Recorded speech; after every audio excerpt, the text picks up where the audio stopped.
Welcome back to Marhaba kids mall Islampura Malegaon. Designer में नया collection add हुआ है। मानव समाचार, मानवता के हक में। आप देख रहे हैं मानव समाचार। आइए देखते हैं ब्रेकिंग न्यूज। नशीली दवाओं का भांडाफोड़, 14.5 लाख की औषधि सामग्री जब्त, 3 गिरफ्तार। के मीरज इलाके में पुलिस ने नशीली दवाओं के खिलाफ बड़ी कार्रवाई की है। महात्मा गांधी चौकी पुलिस ने नशे के लिए इस्तेमाल किए जाने वाले इंजेक्शन और गोलियों का जखीरा जब्त किया है। इस मामले में ड्रग्स बेचने वाले 3 लोगों को गिरफ्तार किया गया और उनके पास से 14.5 लाख रुपए मूल्य का नशीला स्टॉक बरामद हुआ है। पुलिस की जांच में खुलासा हुआ है कि मीरज शहर में अवैध रूप से मेडिकल दवाओं का इस्तेमाल नशे के लिए किया जा रहा था। महात्मा गांधी चौकी पुलिस ने एक विशेष ऑपरेशन के तहत यह कार्रवाई की। गिरोह के पास से 6 लाख रुपए कीमत के 1507 इंजेक्शन की बोतलें और गोलियां बरामद की। पुलिस अधीक्षक संदीप घुगे ने कहा, हमने मीरज में सक्रिय इस गिरोह का भांडाफोड़ कर नशीली दवाओं की बड़ी खेप को जब्त किया है। ये दवाएं युवाओं को नशे की ओर धकेल रही थी। पुलिस आगे की जांच कर रही है ताकि इस गिरोह से जुड़े अन्य लोगों को भी पकड़ा जा सके।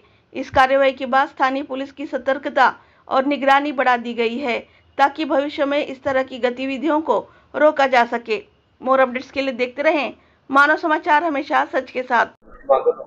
सांगली जिल्हा पोलीस दलाकडून एक महात्मा गांधी पोलीस स्टेशन या ठिकाणी गुन्हा नंबर 20/25 यामध्ये औषधी द्रव्य व सौंदर्य प्रसाधन अधिनियम या अंतर्गत कारवाई करण्यात आलेली आहे। याच्यामध्ये मेफेनटर्माइन सल्फेट हे केमिकल असलेलं बॉटल्स एकूण 1407 एवढ्या संख्येमध्ये त्या बॉटल्स सांगली पोलिसांनी जप्त केलेल्या आहेत।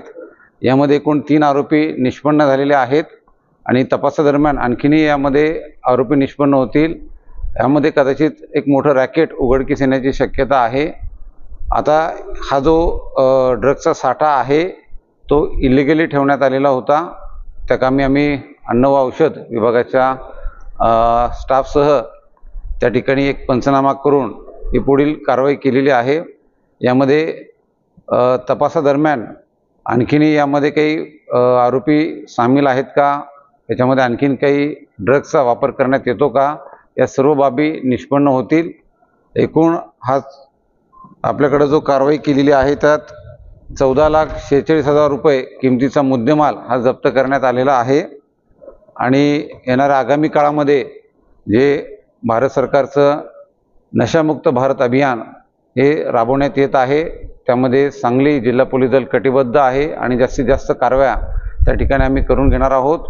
माझं सर्व नागरिकांना आव्हान आहे की आपणही आपल्याकडे जी माहिती आहे ती पोलीस विभागाला शेअर करत चला, जेणेकरून आम्हाला त्या ठिकाणी कारवाई करणं सहज शक्य